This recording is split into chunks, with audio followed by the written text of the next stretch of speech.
porque eu sou judeu. A minha Sim. mulher, ela é católica por nascimento, mas hoje ela não frequenta a igreja e se diz sem religião. E eu sou judeu, eu nasci, eu faço parte do povo judeu. Judeu é judeu, né? Judeu é independente de você É, acreditar ou não em Deus. Eu, com é. relação a acreditar em Deus, eu sou um cara que sempre fui muito cético. Ao mesmo tempo, eu sempre admirei muito quem tem fé. Aham. Meu pai é católico, o meu pai é católico, minha mãe que é judia. E eu fui criado como Aham. judeu, assim, eu fiz bar mitzvah, fiz circuncisão, eu vou à sinagoga uma vez por ano, eu vou apenas uma vez por ano, mas eu não tenho esse lado da fé, assim. Eu tenho um lado muito Sim. cético de querer estudar as religiões, de querer entender e observar, inclusive, a ciência, o que a ciência fala e no que a ciência e a religião se unem. Porque Ah, tem muita coisa que a ciência não consegue explicar, tem muita coisa que foge daquele lado cartesiano. Assim. Tem coisas que tem muito cientista que acredita que é. exista realmente alguma coisa do outro lado. E aí eu passei a estudar muito isso, por Aham. trauma também, não só por admirar, mas um pouco por situações que eu vivi. Eu perdi, quando eu tinha 22 anos, uma namorada. E ali eu tentei conhecer, me aprofundar mais nas religiões. E na época que aconteceu isso, que aconteceu esse acidente que eu perdi a minha namorada, eu estava fazendo uma aula de ética no meu curso de jornalismo. E essa aula de ética, eu me lembro que o professor, ele andava em cadeira de rodas, ele não mexia as pernas. E a aula dele, a primeira semana, as primeiras aulas, ele basicamente falou sobre semi-morte, sobre essas pessoas, sobre os estudos que tinham sido feitos por um psicólogo, o Dr. Raymond, e que mostravam, ele começou a estudar nos anos 70, as pessoas que por alguns minutos Eu eram dadas também, como mortas, né? E que depois eu também voltavam. comecei a estudar os livros dele, do Mood, do Dr. Raymond Mood, Isso. nos anos 70. Nos anos Era 70 já. sobre experiências de quase morte. Exato. De lá para cá tem 1 trilhão de estudos e experiências e estudos científicos. Naquele tempo era a observação dele. Sim, sim. Aí depois os médicos, especialmente os plantonistas de UTI, os intensivistas, que começaram a ouvir muitos relatos, porque com a chegada da internet houve uma proliferação de narrativas, de relatos, e a acessibilidade aumentou enormemente. E aí eles começaram a falar entre eles, criar grupos, casos começaram a ser compartilhados por todo lado. Aí eles, a partir do doutor Mood, Sim, na década de 70, que isso foi crescendo, aí eles começaram a fazer experiências científicas, sim. assim, tipo, colocar mensagens em lugares no quarto onde o paciente Do estava hospital. moribundo, Sim, e mensagens escondidas no teto, ou do lado de fora da parede, ou coisas assim, ou no telhado.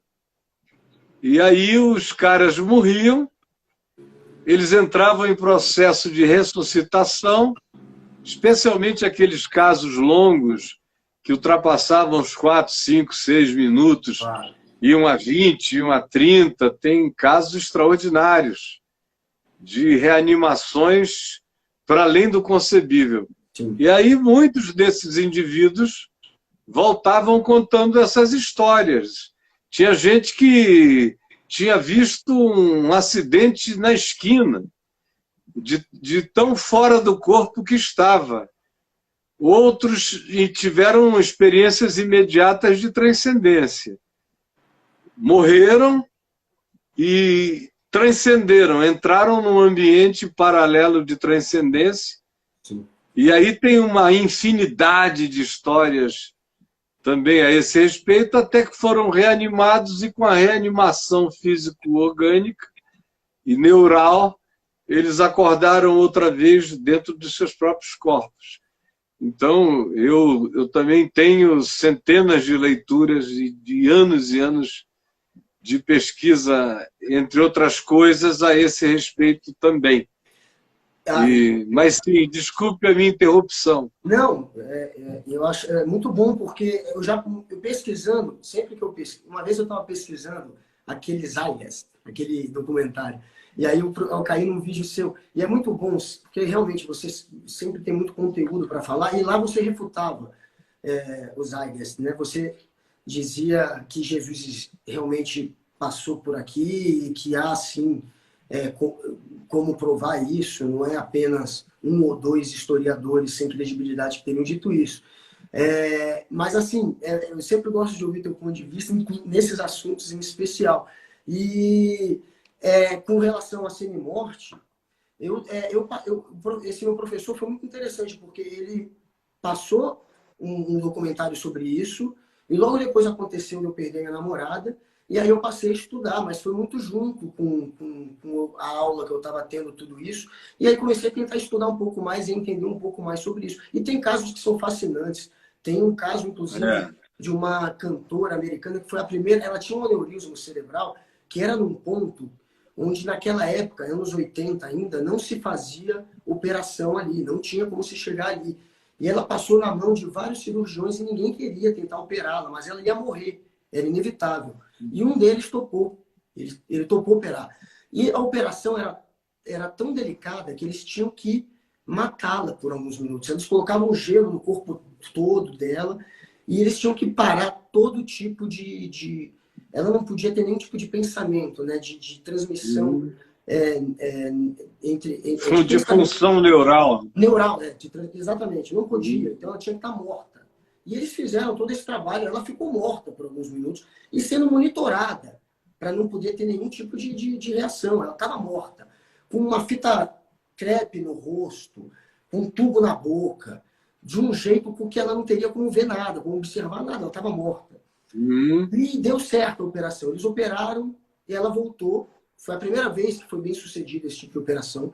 E quando ela retomou, quando ela voltou para o corpo dela, ela voltou contando histórias incríveis. Ela contou, ela conseguiu relatar como é que tinha sido a operação dela, os instrumentos que tinham sido usados, que eram instrumentos que eles faziam questão do paciente nunca ver, que eram os instrumentos que davam medo, né? Abrir cabeça, instrumentos.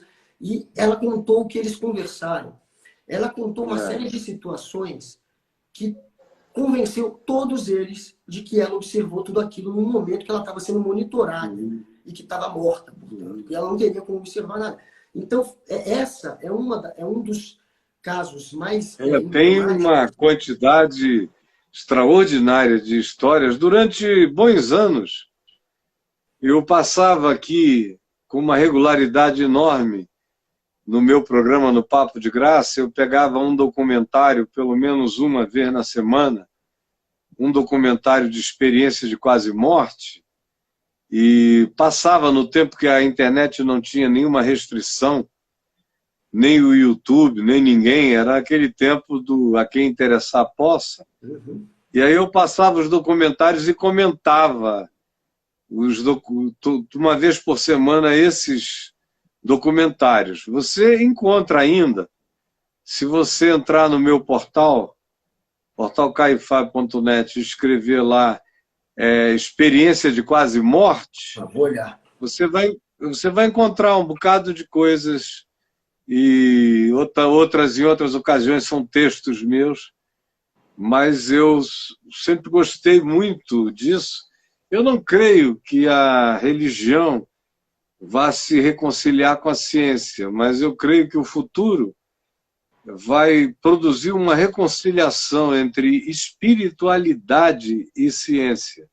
Sim. Espiritualidade é uma consciência, é um caminho, é caminho espiritual, é discernimento, é certeza sobre significados maiores do que o que a gente apenas pode tanger, pegar, enxergar. Por exemplo, para mim, com toda a sinceridade do meu coração, a palavra existe não pode ser aplicada a Deus.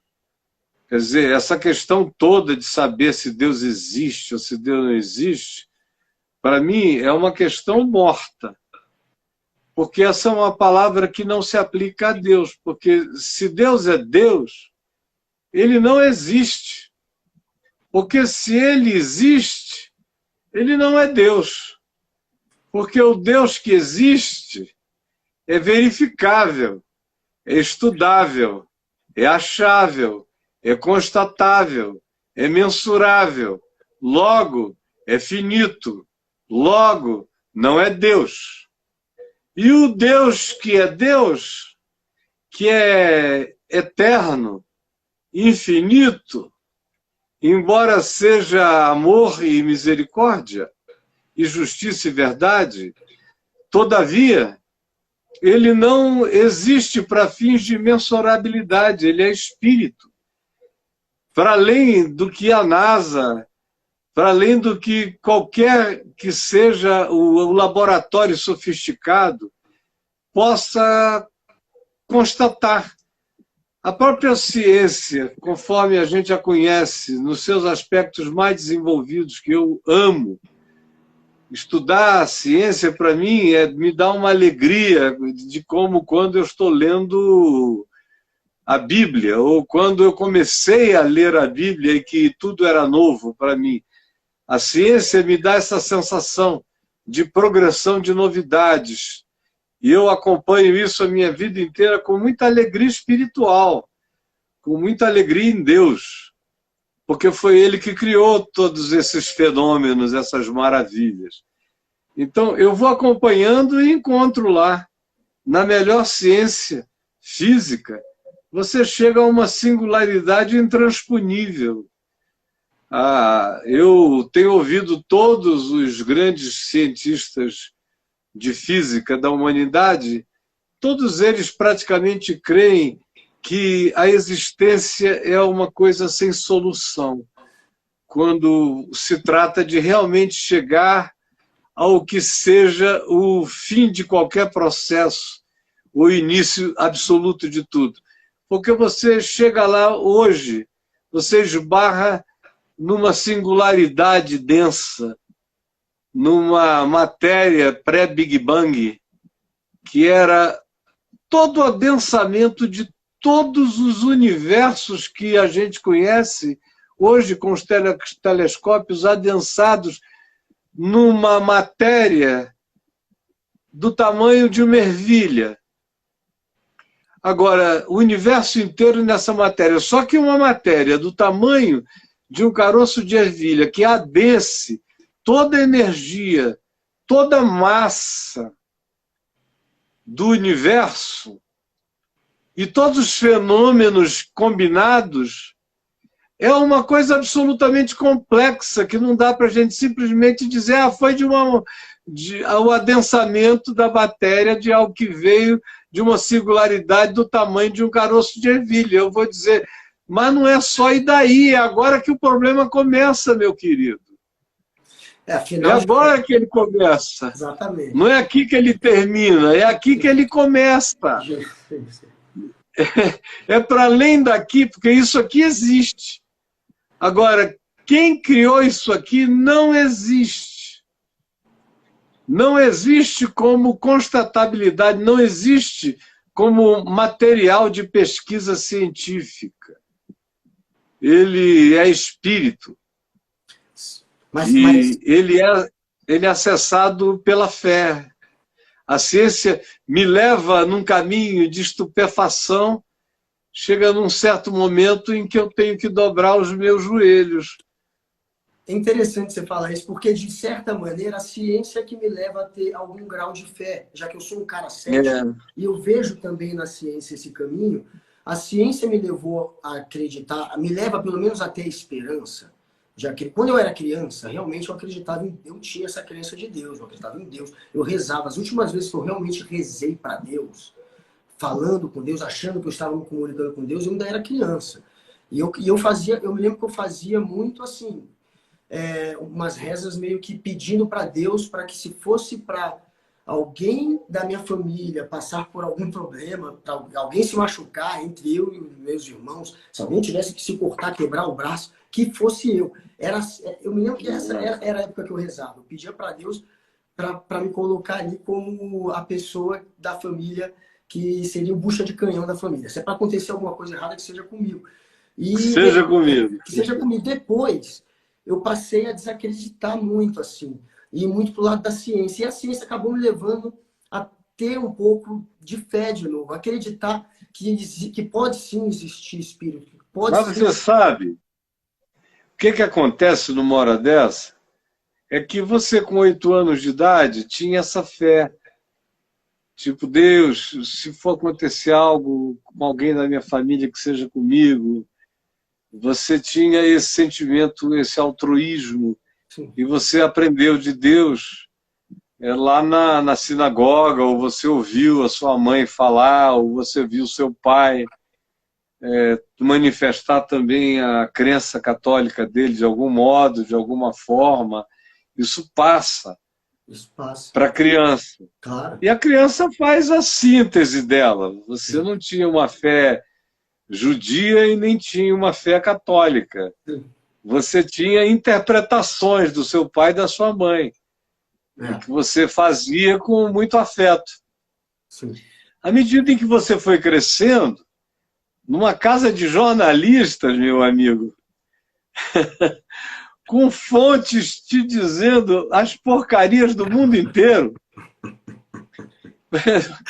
Eu tenho muitos amigos jornalistas. Eu cresci amigo do Ricardo Boechat desde 12 anos de idade.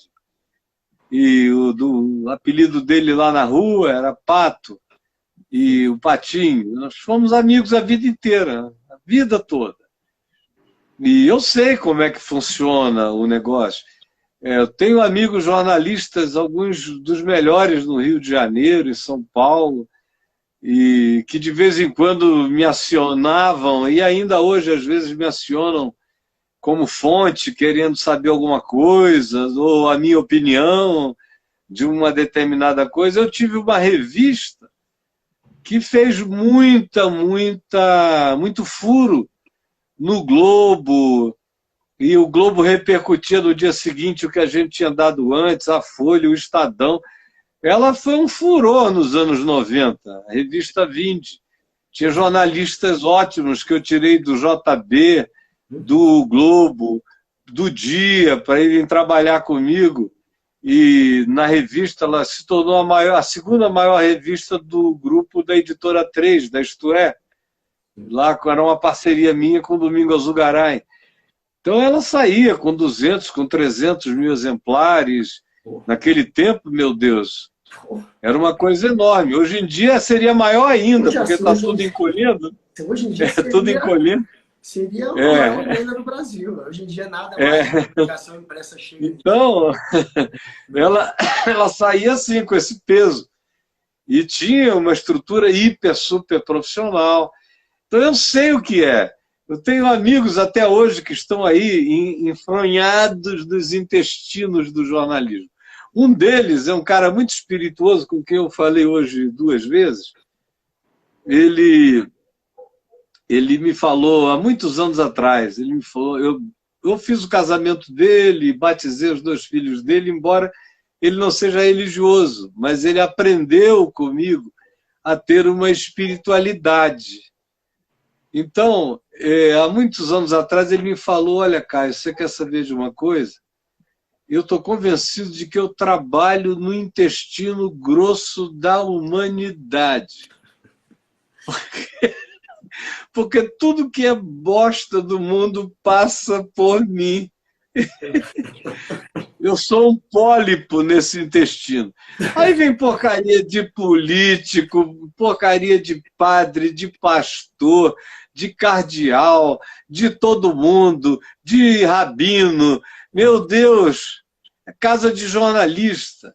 Então, se você quiser ter fé em Deus numa casa sincera de jornalista, você tem que aprender que Deus não tem nada a ver com religião. Sim. Porque se você associar Deus à religião, você está danado, meu amigo. Tá danado. Você vai dizer que Deus que nada. É como ter fé em Deus morando na minha casa, sendo meu filho. Porque por mim passaram esses anos todos, eu fui um intestino grosso e delgado do mundo religioso que passou aqui por dentro de mim. Até hoje passa. E vai. Às vezes é uma diarreia, outras vezes é uma prisão de ventre, mas passa. Passa por mim. Imagina se os meus filhos tivessem que depender de fé em homens, em igrejas, em rituais, em morais pastorais, ou nisso ou naquilo, se eles iam crer em qualquer Deus possível. Não, eles seriam, para se salvarem, saudavelmente ateus. Como o meu querido amigo Betinho, que está com Jesus. O Betinho se dizia ateu. Eu nunca dei a mínima para o ateísmo dele. De vez em quando, a gente conversando, ele me dizia, porque você sabe, eu sou ateu. E eu calado. Eu nunca disse para ele, porque você sabe, eu sou cristão, você sabe, eu sou pastor, você sabe, eu creio nisso. E aí, depois de um bom tempo, ele me dizendo, de vez em quando, em vários e vários encontros e relacionamentos, a porta fechada, ele me disse, porque você sabe, eu sou ateu. Eu peguei e falei, pô, cara, você é o ateu mais crente que eu conheço, porque eu nunca encontrei um ateu mais chato que você. Fico o tempo todo tentando catequizar os outros, dizendo que é ateu. Para com isso. Esse seu ateísmo me fala muito mais da sua fé num Deus que você não sabe quem é. Então, a gente já sabe quem não é o teu Deus. Agora, para de dizer que é ateu, porque você só está me fazendo uma confissão psicológica do oposto. Então, por favor, vamos parar com isso. Por que a gente vai falar de Deus se Deus não existe para nenhuma constatação possível? Isso vai levar aonde? Eu prefiro falar sobre como a gente vai fazer o que você faz. Você trabalha para Deus, você é contra a fome e a miséria, você quer ética na política, você quer ver a justiça tomando o seu devido lugar no país, você deseja ver todo mundo com níveis mínimos razoáveis e necessários de educação para terem um lugar de competitividade na sociedade. Você quer isso tudo, logo você quer Deus, logo você crê em Deus, logo você trabalha para Deus, logo você é um sacerdote de Deus e não sabe. E fica com essa história toda, então vamos parar por aqui. Aí ele me contou, ele falou, não, você está certo. Eu decidi que eu era ateu porque eu fui criado num colégio católico, no interior de Minas, e os padres tinham uns padres esquisitos lá no colégio. E todos eles botavam a gente de joelho para orar, para rezar. Toda vez que eu me ajoelhava diante daquele Jesus com aquela saiona até embaixo, me dava aquela angústia de que um sacerdote, um padre ia chegar por trás e eu ia sentir aquele negócio entrando em mim. Aí eu vivi com aquele desespero, eu ia rezar com a mão atrás. É trauma. Eu ia rezar me defendendo. Aquilo entrou na minha cabeça desde criança, que eu mudei de Minas para o Rio. Cheguei aqui, achei que eu ia enlouquecer com aquela coisa. Eu queria ser crente, eu queria ser católico, eu queria no meu coração, mas se eu me ajoelhasse, eu sentia aquele negócio me violando. Então, eu procurei um analista, comecei a conversar e falei a minha história para o analista, e o analista me disse, olha, eu acho que a única solução para você é deixar de crer em Deus, é deixar de rezar, é deixar de fazer isso tudo. Esquece isso que você vai viver melhor. Aí ele falou, então eu esqueci isso. Então você veja como teve tudo a ver com qualquer coisa que você queira da psicologia e da história e da cultura e da civilização humana, mas não teve absolutamente nada a ver com Deus. Como a maioria dos ateísmos que eu encontro são traumáticos, ou são apenas aqueles ateísmos de conforto. Se eu admitir que Deus é Deus, embora ele esteja para além da constatabilidade, eu vou ter que dar um salto de cabeça numa loucura, porque eu considero loucura tudo aquilo que eu não posso apalpar, ver, ouvir e contabilizar. É loucura para mim. Então eu não tenho coragem de dar esse salto de fé nessa loucura total, de não ter nenhum fundamento e me entregar. E aí ter como dogma da vida o amor. Eu vou amar o meu inimigo, orar pelo que me persegue, não vou mais guardar ódio nem raiva, vou perdoar o mundo inteiro, a existência, vou isso, vou aquilo, não quero não. Enfim, tem todo tipo de ateísmo. Eu passei a minha vida me relacionando com os ateus e são todos grandes amigos meus. Eu tenho um público enorme de ateus e diagnósticos que me veem e me ouvem todos os dias. Sim. E religiosamente. Mas é porque você também traz sempre um ponto de vista embasado não só em fé, porque fé é legal também, mas você também tem muita história, você tem ciência por trás, você tem conteúdo por trás que acaba agradando também as pessoas que às vezes... E sabe qual é a coisa? Qual é a coisa? É que a minha fé é cheia de tudo que existe e transcende a tudo que existe. Então, até onde a existência pode me levar, eu vou com a existência até o caroço de ervilha. Aí o pessoal para lá e eu vou embora. O pessoal tropeça. No meu caminho tem um caroço de ervilha. Tem um caroço de ervilha no meu caminho. Aí a maioria para lá e eu digo, não, eu vou para Passárgada. Cheio de fé e de esperança. Mas você crê em toda essa evolução do universo, então. Você crê claro. Em toda essa... Eu creio na realidade. Realidade e verdade têm que se confirmar. Realidade e verdade precisam se confirmar. Sim. Agora, a realidade tem que também admitir a sua limitação cognitiva do homem. Uhum. O homem tem que admitir a sua liberdade, a sua finitude, a sua limitação cognitiva em relação a sambarcar todos os níveis de realidade que existem, porque a gente está preso numa camadinha só de espaço-tempo. É só essa que a gente tange. Olhe lá, hein? Olhe lá. Humanamente falando, compreendendo um pouquinho mais, graças a Einstein, a gente transcendeu um pouco a linearidade de Newton.